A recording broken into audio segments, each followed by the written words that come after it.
If William Faulkner and Tennessee Williams had collaborated, I don't think they could have come up with a more complex or sordid plot than the events that actually happened at Prospect Hill Plantation.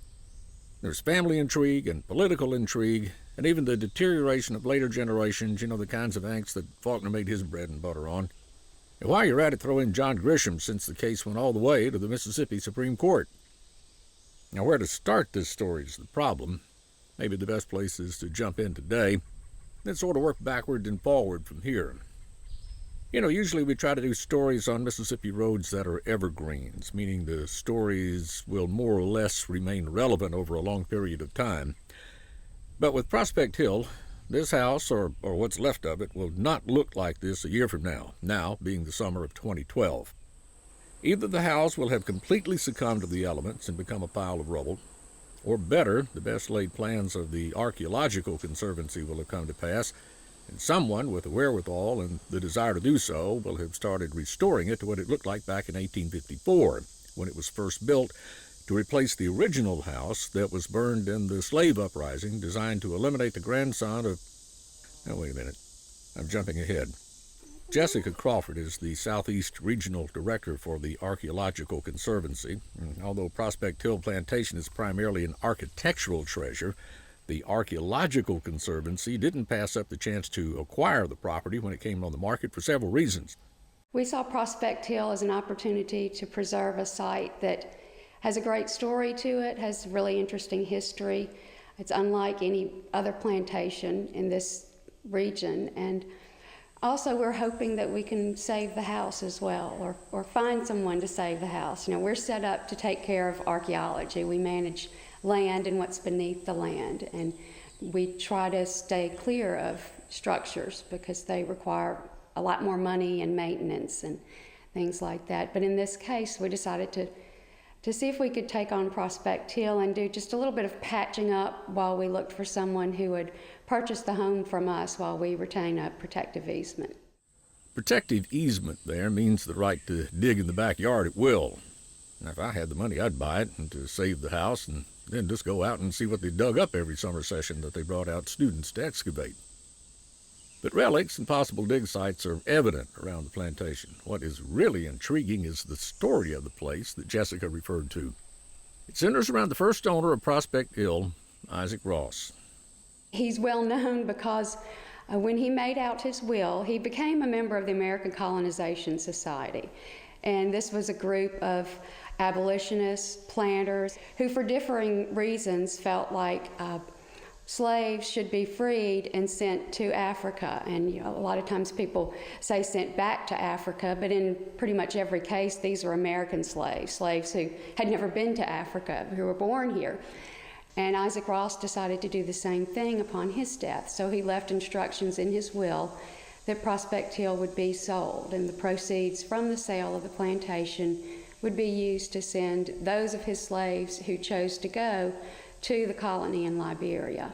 His grandson fought that. His grandson was an executor, and he fought the will. He did not want to lose his inheritance, and he fought it for about 9 years. And the slaves on the plantation knew what was going on, and there are several different versions of the story and how it happened, but supposedly the slaves were told by Zebulon Butler, a local abolitionist and Presbyterian minister, that if they would get rid of Isaac Ross Wade, who was the grandson of Isaac Ross, then they would be able to be freed and they could go to the colony in Liberia. And so supposedly one night in 1845, I think it was April 15th, a group of slaves got together and set the original house at Prospect Hill on fire in an attempt to kill Isaac Ross Wade.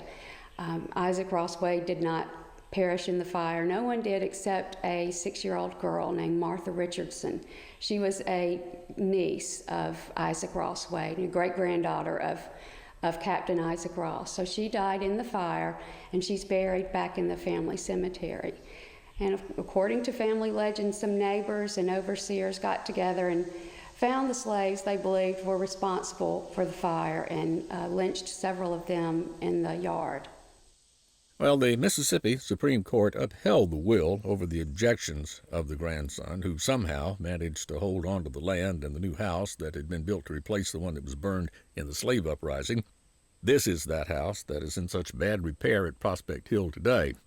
But over 300 of the slaves from the plantation did go to Liberia in West Africa, and they didn't just assimilate into the population and fade away. So then these two cultures certainly clashed, and a lot of that is the root of the civil wars of the 1990s, and that's what Alan Huffman covers in his book, Mississippi and Africa. The massive marker for Isaac Ross towers over all the rest of the graves in the family plot in the side yard at Prospect Hill Plantation. It was commissioned by the American Colonization Society, the abolition group promoting the freeing of slaves and their transportation to Africa. Isaac Ross was a model for their movement. The marble monument was made in Philadelphia by William Struthers and Sons.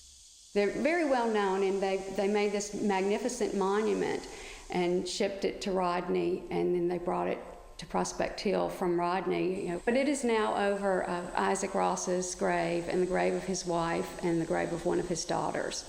And other family members are buried out there also, including the little girl who died in the fire, her mother, and also Isaac Ross Wade, the grandson who challenged the will. And according to family legend, because he is, well, by some family members frowned upon because he challenged his grandfather's will, his headstone is turned in the opposite direction of everyone else's, but Prospect Hill stayed in the family for many more years, and then for decades went on a decline as other owners were stretched beyond the limitations of time and material to keep up with the deterioration of the place.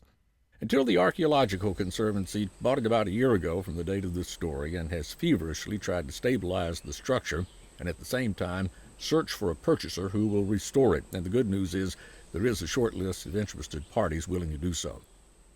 But the next year will tell whether the house at Prospect Hill lives or dies, lives retaining as much original material, or dies into a memory and is no more than the words it takes to tell its story. And it's quite a story of family intrigue and priorities and loss and deterioration, a great Faulkner story with a Tennessee Williams twist, and John Grisham thrown in to pull off the case before the Supreme Court. But the only living witness to the story is dying in the woods of Jefferson County as of right now, and the final verdict on the house at Prospect Hill Plantation is not yet known.